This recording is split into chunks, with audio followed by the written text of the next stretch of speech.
Das kann ganz schwer werden. Das Finale macht mich fertig. Ich sehe das gerade zum ersten Mal. Man soll ja niemals die Rechnung ohne uns machen, oder? Ich glaube, nicht jeder hat mehr zu 100% mehr dran gedacht. Ja, da hast du uns extrem Druck gemacht. Ja, was soll ich jetzt machen, ey? Was hat nicht mit der Situation zu tun? Das Stadion, was das da, wie das gebebt hat, das war unglaublich. No Sabi, no Party, oder? Ja, das war einfach ein Moment, der bleibt für immer. Es ist gerade schwierig, auch darüber zu reden.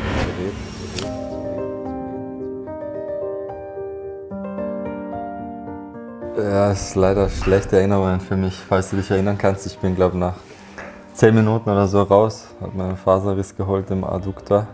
Ja, und da haben wir auch nicht gut gespielt, das muss man ehrlich sagen. Ich glaube, Karim hat eine Chance gehabt, beim 0-0, glaube ich, oder? Aber das war's, viel hat man nicht. Da war nichts zu holen für uns. Nee. Da dachten wir nach dem Spiel im Hotel, das kann ganz schwer werden, aber... No Sabi, no Party, oder? Ich war verletzt, ich habe es mir von der Tribüne angeguckt. Ich war an sich mit unserer Allgemeinleistung zufrieden, weil wir auch nicht so viel zugelassen haben. Aber wir haben nach vorne da gar nichts hinbekommen. Ja, aber ich habe es von oben gesehen und es war wirklich sehr, sehr kaum was passiert. Torarm. So. Also es waren keine krassen Szenen, wo irgendwas passieren hätte können. Und ja, wie gesagt, mit einem Punkt nach 2 Spielen war es halt wirklich nicht gut, muss man ehrlich sagen. Man soll ja niemals die Rechnung ohne uns machen, oder? Absolut. Borussia Dortmund are back to face Newcastle United at St James's Park. Da kommt jetzt einfach eine gute Szene von mir. Ja, du hast schon ein paar, aber so Offensivszenen würde ich schon sagen, dass das einer deiner besseren war. Ich würde sagen, dass er so ein bisschen hoppelt kommt, semi-optimal, aber Felix macht ihn schon extrem gut rein. Sehr gut. Ja, aber war ein geiles Spiel. Ja, war schon geil. Also die Stimmung, Atmosphäre und so. Dann hat es noch geregnet, typisch britisch, so muss man sagen. Und dann hinten raus haben wir ja wirklich extrem gefightert, wo wir ein bisschen Glück auch gebraucht haben. Aber Gregor hat da doch ein zwei Dinger noch gehalten, da hat man ein bisschen Lattepfosten, das hat man ja allgemein Champions League auf unserer Seite. Boah. Und dann war das, glaube ich, der Sieg, wo uns so ein bisschen, glaube ich, den Push gegeben haben, okay, die Gruppe, wenn wir jetzt das Rückspiel gewinnen, weil der direkt Newcastle wieder kam, wo wir wussten, okay, da gehen wir dann durch. It's a lovely little flick. Füllkrug with the header back towards him. Volley back in and Füllkrug! There it is, that is the opener. Brandt and Sabitzer.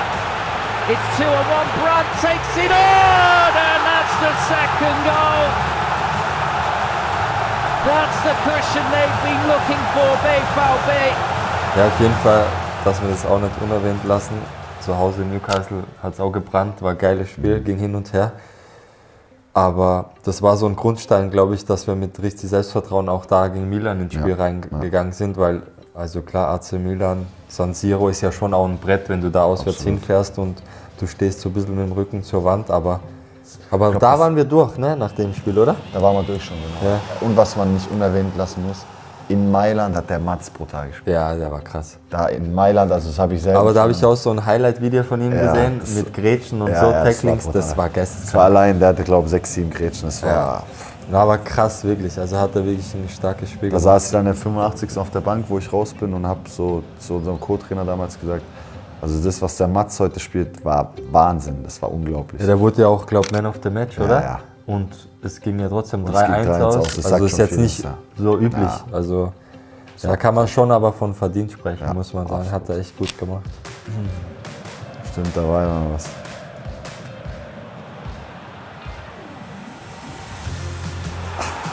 Ja, erstmal, wie er ihn mitnimmt, ist schon geisteskrank, meiner Meinung nach. Sehr gut. Ja. Und was Niki halt dann macht, da kommt halt alles zusammen. Der muss lachen, logisch, weil das hat es noch nicht so oft gegeben, aber ja, sieht natürlich für uns Innenverteidiger so ein Highlight zu haben, ist Wahnsinn. Es ging, ich muss auch glaube damals sagen, es ging lang durch die Medien, weil ja, das hat man selten gesehen, wie er da in der Luft oder wie er am Boden lag und Bein hoch, das war schon sehr elegant vom Niki gemacht. Im ersten Platz in der Gruppe, nach dem Start auch, das muss man sagen. Start, ja. War schon ein Ausrufezeichen erstmal.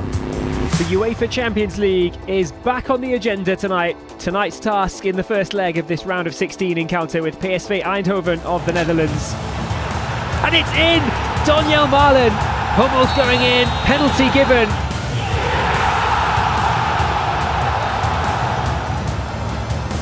Little touch, now Sancho! And it's a cracking start for Borussia Dortmund. Reus is through and it's 2-0. Ja, da hast du uns extrem Druck gemacht. Ja, genau. Weil du hast in Eindhoven dir die gelbe geholt und hast nachher im Interview gesagt, ich mache mir gar keine Sorgen nächste Woche, weil zu Hause 21 Uhr Champions League, da passiert mal gar nichts. Zu Hause Signal Iduna Park, Champions League, 21 Uhr, ist immer nicht zu schlagen. Und da haben wir auch begonnen wie die Feuerwehr. Dann hat man zweite Halbzeit so ein bisschen eine Drangphase zu überstehen. Die hatten nochmal ein Riesending. Ja, Riesensitzer. Ein Riesending, ganz am Schluss. Und dann hat Marco das Ganze entschieden und dann waren wir im Viertelfinale.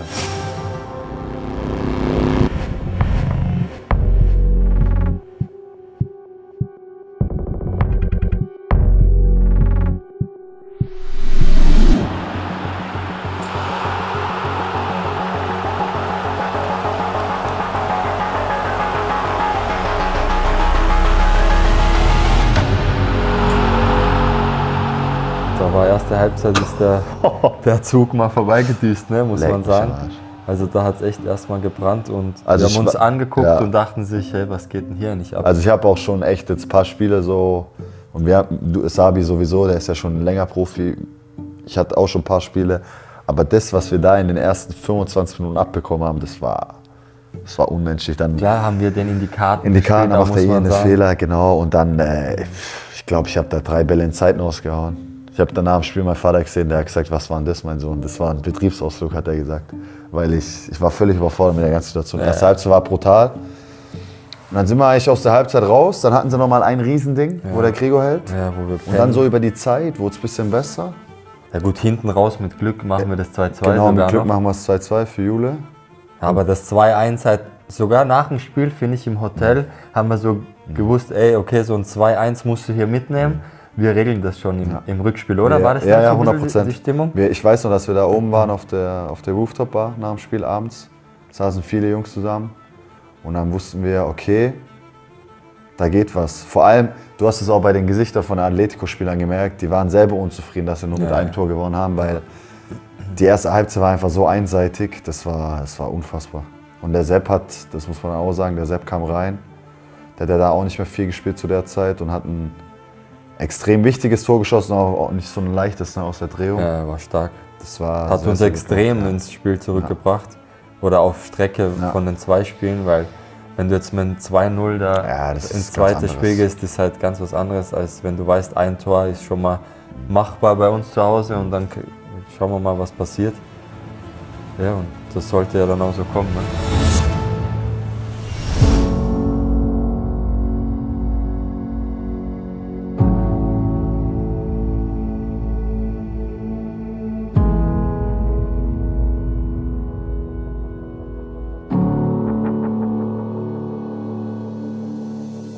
Ich finde, dass schon extrem Druck drauf war, weil wir wollten unbedingt weiterkommen. Wir waren in der Bundesliga, waren wir nicht mehr so gut. Ich glaube auch, dass das Spiel so ein bisschen das Spiel war, wo dann vielleicht der Platz 5 sicher ist in der Liga, dass der in die Champions League kommt und dann war extrem Druck auf dem Kessel. Und wir wussten, das Stadion, das brennt an dem Tag und so kam es ja dann auch. Das hat auch gebrannt, aber das war ja geisteskrank. Beim Warm-Up hast du schon gemerkt so. Und dann, das Spiel ging los. Ich habe ja gleich eine 1000-prozentige Chance, wo ich den annehmen will, dass ich ihn drüber bringe, aber dann haben die eine 1000-prozentige. Die haben eine 100.000-prozentige, wo der allein hinläuft. Ich entscheide, mache ich einen Foul oder nicht, lasse ihn aber laufen. Ja, und dann, Und dann hat es seinen Lauf genommen einfach. Ja, auf jeden Fall. Das lief wie so ein Film ein bisschen ab, ne?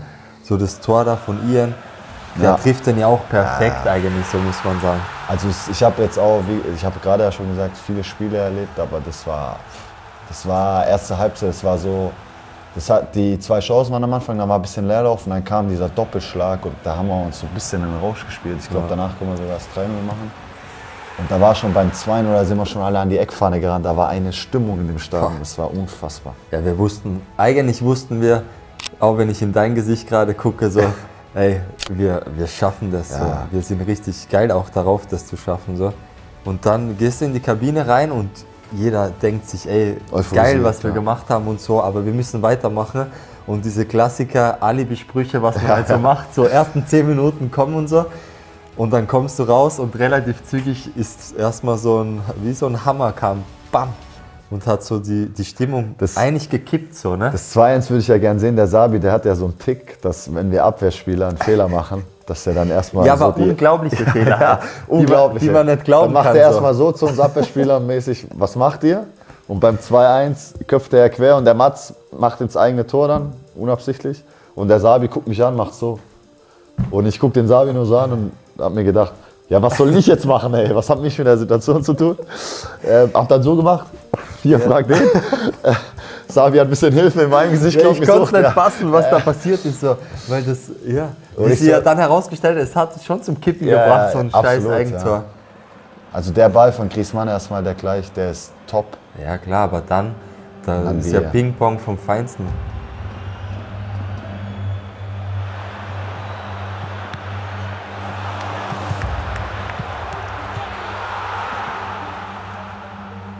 Ja, das war...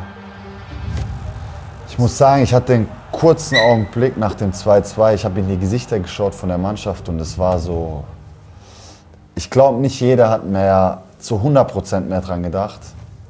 Ja, du weißt auch, wie es ist so aus der Vergangenheit. Atletico, die bunkern und die lieben zu bunkern. So. Die können es akzeptieren, so ey, ihr könnt machen, was ihr wollt, wir bunkern jetzt einfach mal.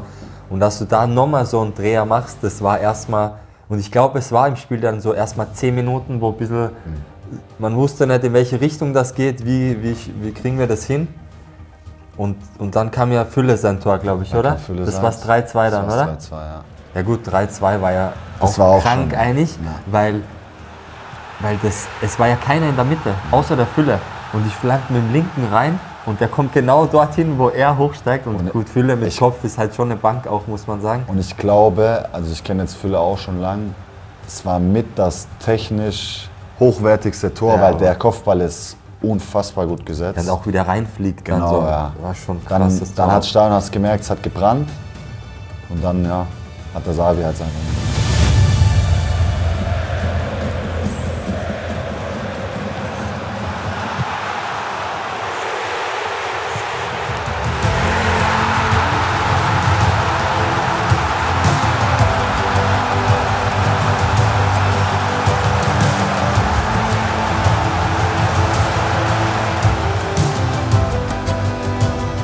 Der Ball kommt ja eigentlich auf meinen rechten Fuß. Und mein erster Gedanke ist, ich ziehe einfach ab mit rechts und schauen wir mal, wo er hingeht. Die Kontakte sind perfekt von Sabi. Ja, also und der dann, erste ist gut und dann macht und auch, dass er hoppelt so ein bisschen. Schau mal. Genau. Back. Man sieht es nach dem ersten Kontakt, denkt der Koke, okay, jetzt schießt der Sabi schon, dann macht er nochmal einen Kontakt und dann liegt er schon und dann, er ist ja beidfüßig. Ja, und der Torwart, er sieht den Ball spät. Genau, ja. Und dann ist er halt eklig und was halt danach passiert, ist klar. Also man kann über meinen Jubel lachen oder so, aber das war geisteskrank, emotional so. Ich bin auch durchgedreht. Ich habe mit keinem gejubelt, ich habe mit mir selber gejubelt. Ja, ich wollte auf den Zaun. Ich wollte einfach auf den Zaun hoch, aber dann bin ich da runtergefallen von der Werbebande und dann war das Ding irgendwie over so, aber... Es war brutal, also der Moment, man sieht es ja immer im Nachhinein, wenn die Leute so dieses Schieß rufen und der Ball geht dann rein, da hat das Stadion... Das tut mir immer weh, weil meine Jungs, du kennst ja, die sind oft bei Spielen da und beim Atletico-Rückspiel waren nicht so viele da und ich sag immer, dieser 4-2-Moment gegen Atletico, der war unglaublich. Also das kann man mit nichts gleichsetzen, weil das hat gebrannt und dann war auch klar, ich weiß nicht, wie es dir ging, da passiert halt gar nichts mehr. Also da haben wir die gebrochen und da war so viel Emotion, so viel Euphorie da, das war... Ja, der Abend war eigentlich für die Geschichtsbücher gemacht. Wenn du 2-0 führst, dann hast du einen Rückschlag mit 2-2, aber dann drehst du das nochmal und das in dem Stadion, das ist ja also magisch eigentlich, muss man schon sagen. Wenn wir irgendwann keine Profis mehr sind und wir sehen uns dann irgendwann, dann ist es immer noch der Abend, an dem wir uns am meisten zurückerinnern, weil der war unfassbar. Das Stadion, wie das gebebt hat, das war unglaublich.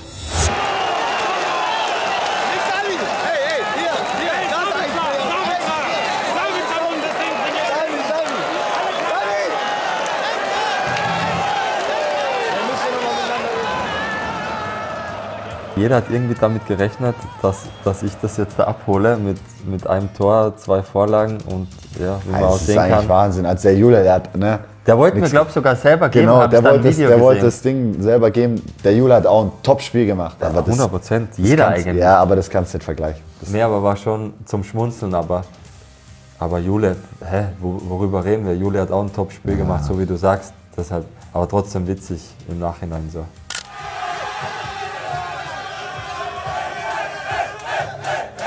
Ja, ich finde, da siehst du in dem Moment, natürlich große Spiele ist immer anders, aber vor allem Spieler, die dann auch nicht vielleicht 90 Minuten spielen, das ist nach Bundesliga-Spielen, dann sind sie vielleicht mit sich selber beschäftigt, da hat sich jeder gefreut an dem Tag. Und da hast du gemerkt, okay, der Zusammenhalt ist so groß, da schockt uns gar nichts mehr. Da glaubt jeder ans extrem Große und das merkst du, das spürst du. Und das hat es auch auf der Reise irgendwie ausgemacht. So.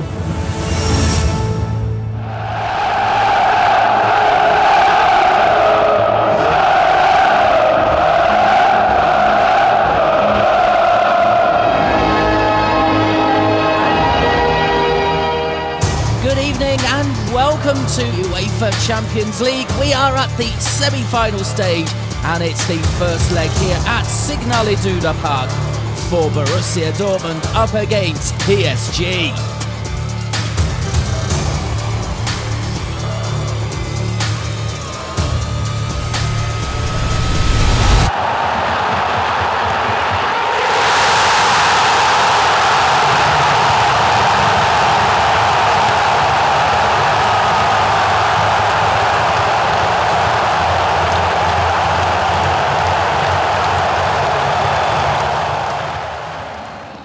Da hast du ja wieder einen Assist gehabt. Ja, habe ich schon wieder vergessen.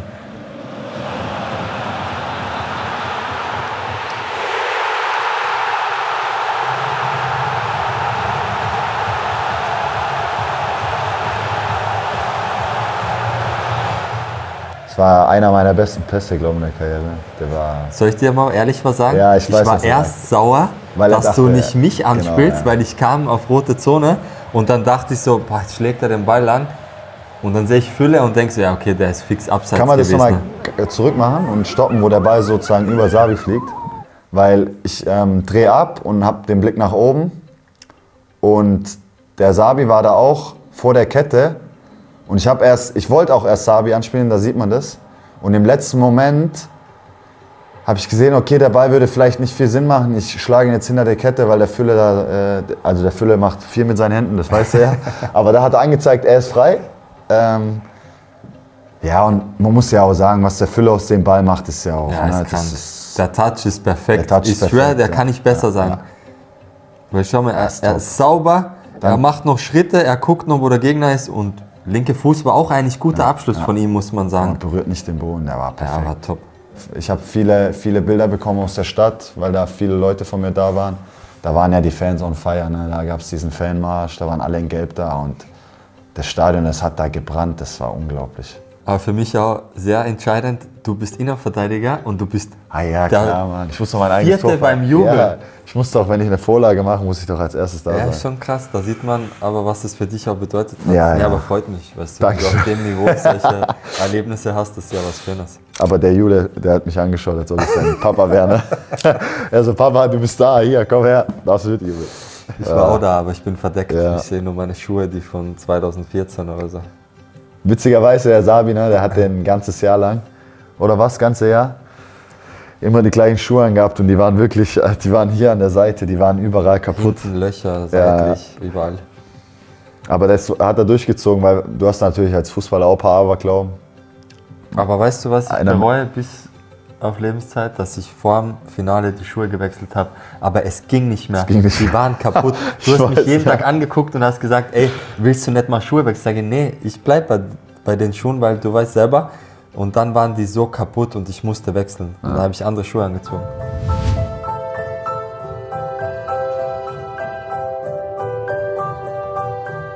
Welcome to Paris Charles de Gaulle. We would like to ask you.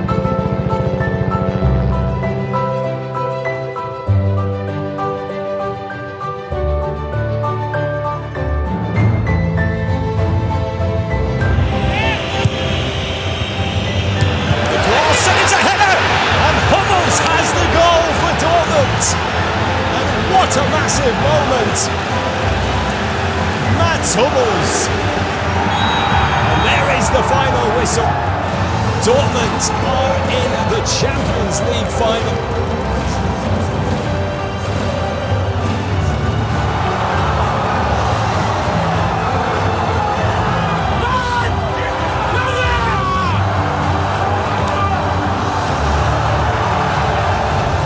Da hat's gekracht, ne? Ja, also es ist schon, wie du sagst, der Tag an sich war schon, du hast gemerkt, da liegt was in der Luft so. Und das ist nicht ein normaler Tag. Auf gar keinen Fall, nein. Ich will noch was zu vorher sagen, habe ich vergessen. Kannst du dich erinnern, nach dem Spiel Paris zu Hause, es ging 1-0 aus und in der Kabine war eine Stimmung, wie wenn wir verloren hätten oder so. Das war wirklich, da hat, glaube ich, irgendeiner mal, der Manni Bender hat dann gesagt, sag mal, geht's eigentlich noch? Ihr sitzt hier drin, als ob ihr gerade verloren habt. Wir haben 1-0 im Champions League Halbfinale gewonnen, aber wir waren einfach, wir wollten da damals halt auch mehr, weil wir wussten, ey, wir kommen auswärts nach Paris, da wird's nicht leicht. Und dann sind wir nach Paris und ich dachte mir die ganze Zeit so, boah, dieses 1-0, das ist... In der ersten Halbzeit haben wir gar nichts zugelassen und der Karim hatte diese eine Konterchance, wo der Donnarumma super hält. Ja.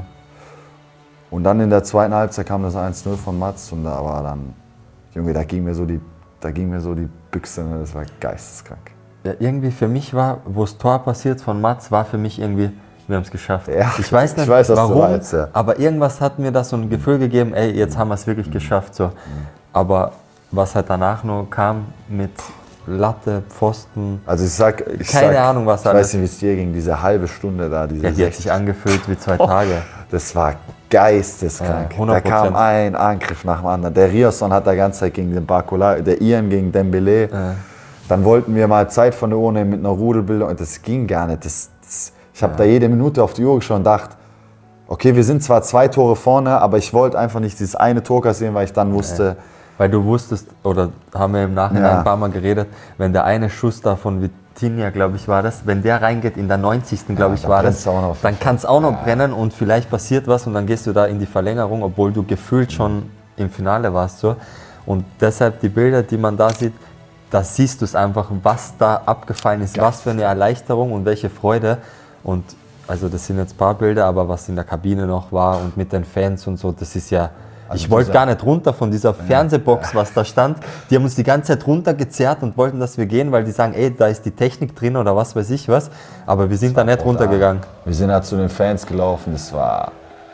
Also ich glaube, man muss auch sagen, so viele Leute, wie ich da umarmt hat und die Jungs, also die Fans, die sind ja auch nicht immer ganz nüchtern. Ich sage, ich hatte selber nach dem Spiel eine Promille, weil die mich alle angehaucht haben. Ich schwör's dir. Ja, kann sein, aber sehr gerne sogar. Aber sehr gerne. Ich sag dir, wenn das Finale gleich eine Woche später ist oder so, dann geht es anders aus. Gut, von der Box, da bin ich runtergekommen. Das war... Also wie ich schaue, ne, und keine Ahnung wer noch, wir konnten es gar nicht fassen. Muki hat gar nicht geholfen, er hat einfach nur gelacht. Ja, aber es war auch so witzig. Es tat weh, Alter.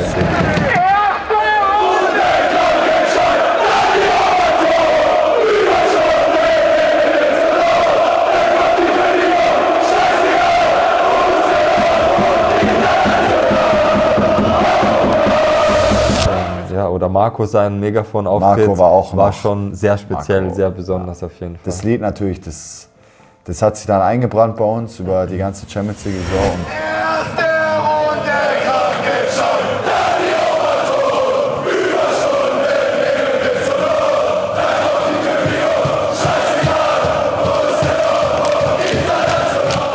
Muki war komplett drin, siehst du? Ja. Mit Box. Und das Krasse ist, was ich ja gerade gesagt habe, die ganzen Fans, die hatten ja bestimmt ein paar Promille. In dem Moment war jeder nüchtern, weil einfach jeder so... Ja, fast schon im Schockzustand, so, was da passiert ist eigentlich. Willst du was wissen? Wir sind in Wembley. Mit 50.000 Borussia, ich schwör's dir.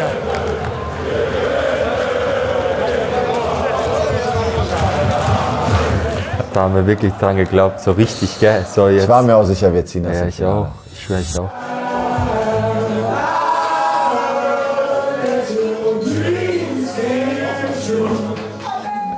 Das will leider schon 2,5 Promille, guck mal. Ja, aber verdient, Alter.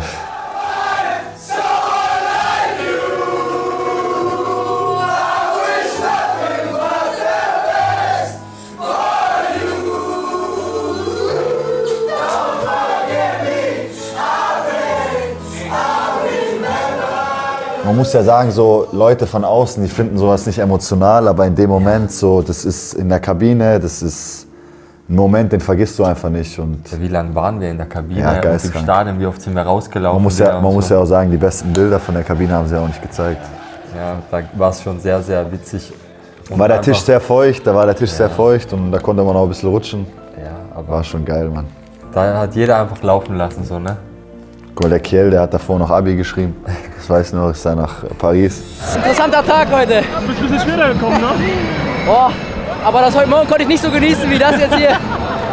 Da wäre ich in die Abi-Prüfung, ja, hätte gesagt, komm, macht's allein, ich spiele Champions League Finale.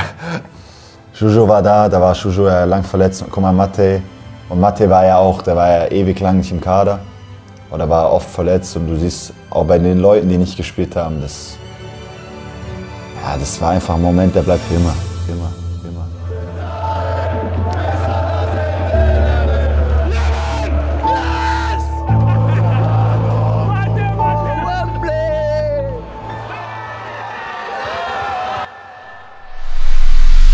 Was geht bei dir? Ist gut? Alles Gute Züge. Danke.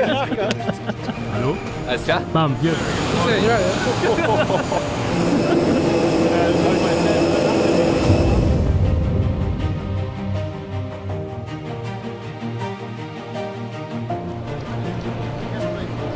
Ich bin auch nur ein Fan. Wenn du dann wirklich da stehst und da steht überall Finale 24 und dann realisierst du, ey, morgen geht mal hier richtig die Post ab. Das eigentlich prägendste, was war bei dem Training, da hat irgendwer gesagt, ja gut, wenn ihr so morgen spielt, dann gewinnen wir 5-0 oder so, weil wir angeblich unmenschlich trainiert haben. Echt? Da haben wir dieses Felderschach gespielt und so. Ja, und dann stimmt. noch Abschlussspiel und anscheinend haben wir es da krank zelebriert. So.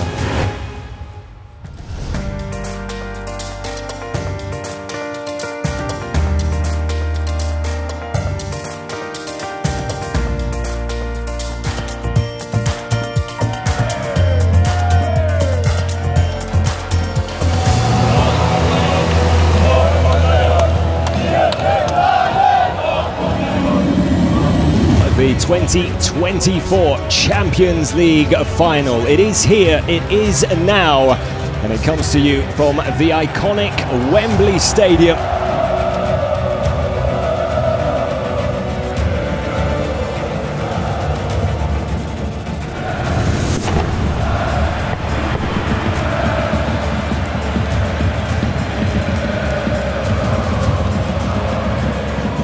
Champions League Finale in Wembley gegen Real Madrid, das ist ja schon was für die Ewigkeit bleibt, so muss man auch einfach sagen.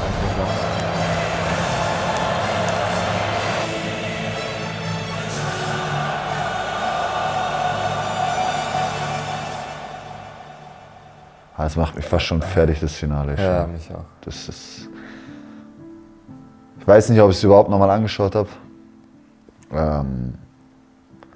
Du konntest ja auch auf keinen Social Media oder so gehen, du hast immer die Gegentore gesehen. Also es macht mich einerseits stolz, dass wir dort waren, aber es macht mich unglaublich fertig. Es war so ein Mix zwischen Vorfreude und Anspannung, aber genau so ein richtiger Pegel, gar nicht so krass. Aber ich weiß nicht, wie es dir geht, so wenn du aufs Feld gehst, geht das Ganze ein bisschen runter, aber so dieses Vorfeld, also bei mir der ganze Tag im Hotel, ja, der ist halt so lange. Der macht dich fertig, weil du isst, du willst schlafen, dann bist du am Handy, du weißt nicht, was du machen sollst. Weißt du, was mich am meisten aufgeregt hat an dem Tag? Die Busfahrt zum Spiel. Ja. Da mussten wir im Schritttempo, genau. weil die das gefilmt hatten oder so, mussten wir im Schritttempo ins Stadion fahren. Und du wolltest einfach nur ins Stadion, du wolltest in die Kabine, ja, du wolltest, du wolltest dich umziehen und du wolltest, dass es losgeht. Ja. Und du wolltest keine Busfahrt haben. Na, das ganze Theater da weglassen, lassen und spielen jetzt so. Und deshalb, das hat sich schon sehr gezogen, bis es dann mal richtig losging. Aber ja, wenn du die Bilder siehst, dann ist es ja erstmal geil. Die Choreo, die Fans waren geisteskrank, in der Stadt war geisteskrank. Meine Leute haben mir erzählt, die sind durch die Stadt, die haben gesagt, die wissen gar nicht, wo Real Madrid sein soll, weil das hat nicht existiert und so. Und deshalb alleine für das war es schon so krass wert, da alles rauszuhauen und das Ding irgendwie zu gewinnen. Und Und so sind wir ins Spiel reingegangen und das hat man ja auch gesehen, erste Halbzeit, wie wir es angenommen haben, wie wenn es ein normales Spiel wäre und wir wollen das Spiel gewinnen. Und da war schon drin, ich hab schon... Aber dass wir auch nicht nachlaufen, das ärgert mich jetzt so extrem, Alter. Da Kontakt nicht so gut. Das ist ein scheiß Hält er gut, dass er dann noch eine Fülle in der Rücken. Der kann nicht zur Fülle springen. Der hält ja halt, als ob es nichts wäre. Ne? Ja. Das Finale macht mich fertig. Ich sehe das gerade zum ersten Mal. Ja, ist geistkrank. Das zu sehen ist schon nicht so schön, weil es kommt halt so, das Negative kommt sofort hoch bei mir. Also ich sehe jetzt so extrem ein Bild eigentlich, obwohl das gar nicht da ist. Und das ist, wo ich da auf dem Rasen sitze und auch das eine nach der Medaillenübergabe. Und ja, es ist gerade schwierig, auch darüber zu reden, so eigentlich. Ja, es war brutal, Mann. Unglaublich. Also das war, dann mussten wir noch Spalier für die machen. Das war, boah. Und das Problem ist, du bist dann ja auch nicht am Handy, das geht dir die ganze Zeit durch den Kopf. Ey, das hättest du da was machen können. Wieso hast du dich da entschieden? Beim 2-0 geht mir die ganze Zeit nicht aus dem Kopf. Der Ian macht ja den Fehlpass, dann spielt er zu Vinicius. Und der schießt und der Gregor berührt ihn noch ein bisschen und der geht mir über den Kopf weg. Und ich weiß die ganze Zeit nicht, ob, wenn der Gregor ihn nicht berührt, ob ich dann noch klären kann. Und das macht mich fertig seit, ich weiß nicht, 6 Monaten jetzt. Weil ich bin der Meinung, ich kläre den vielleicht, dann steht es 1-0 und dann kannst du ja am Schluss, hast vielleicht nochmal einen, dann machst du 1-1 und dann ist es wieder offen. Aber das war, aber das war eine Niederlage und die war so unnötig. Das war so. Das ist ja das Schlimme daran. Wenn du dort chancenlos bist, dann hakst du das Ding ab und sagst, ey, wir waren nicht bereit dafür, für den ganz großen Schritt. Aber wenn du die erste Halbzeit siehst, dann noch, ich glaube, zweite Halbzeit hat Fülle sogar auch nochmal einen Kopfball, den er eigentlich besser setzen kann. Oh ja, Mann. Und dann, wir waren so nah dran, dass wir es wirklich packen, aber und das lässt sie nicht los halt. Also meine hängt zu Hause tatsächlich. Ich habe auch ganz oft Kollegen, die an den Schrank gehen und die einfach mal so umziehen und sagen, ey, geil, dass du dort warst. Aber sie hätte halt auch Gold sein können, ne? Und das macht mich... Also einerseits bin ich unglaublich stolz, weil du konntest auch, das ist vor allem mir extrem wichtig, du konntest deiner Familie, deinen Freunden, deinen Bekannten, allen möglichen, du konntest so bei dir waren ja auch viele Leute da, konntest diesen Traum Wembley, dann warst du noch in London, ne, die Stadt und so, die hat gebrannt. Dass du überhaupt dort gespielt hast, das hat der Sabi nach dem Halbfinale vorhin gesagt, das ist ja schon, das schaffen, keine Ahnung, es haben bisher 200 Leute standen oder lass es 500 Leute sein, die bisher in der Startaufstellung waren, im Champions League Finale. Und es macht einen schon stolz. Aber immer wenn ich dran denke, ich schwöre, das geht mir nicht aus dem Kopf, wieso haben wir das nicht gezogen? Und bleibt fast noch mehr in Erinnerung, wie dass ich alles stolz gemacht habe. Ja, ich kam auch nach Hause und ich habe die Medaille dann rausgenommen und dann hat meine Kleine die Medaille genommen und so umgemacht. Und sie so, oh, du hast gewonnen und so. Und ich sag, nee, weil die anderen haben eine goldene. Ja, und das war auch nochmal so ein Moment, der das tat so weh. Der so bitter war und so ärgerlich. Ich schwöre, ich kann es gar nicht in Worte fassen, wie emotional zerstört man da war. Diese Kabine, wo ich da reingekommen bin, glaube relativ am Ende reingekommen, weil ich noch draußen war, da hat keiner geredet.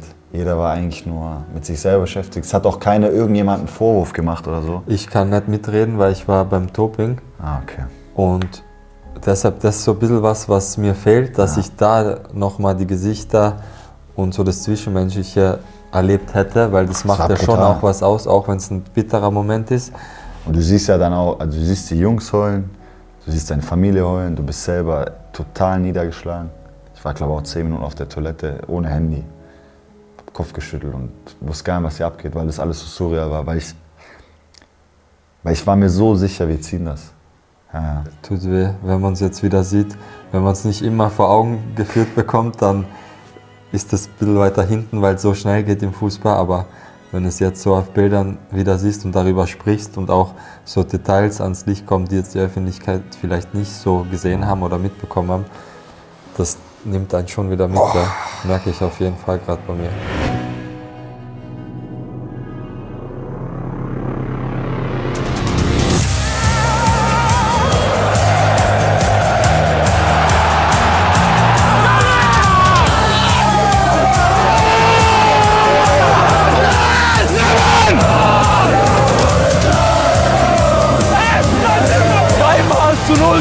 zweimal.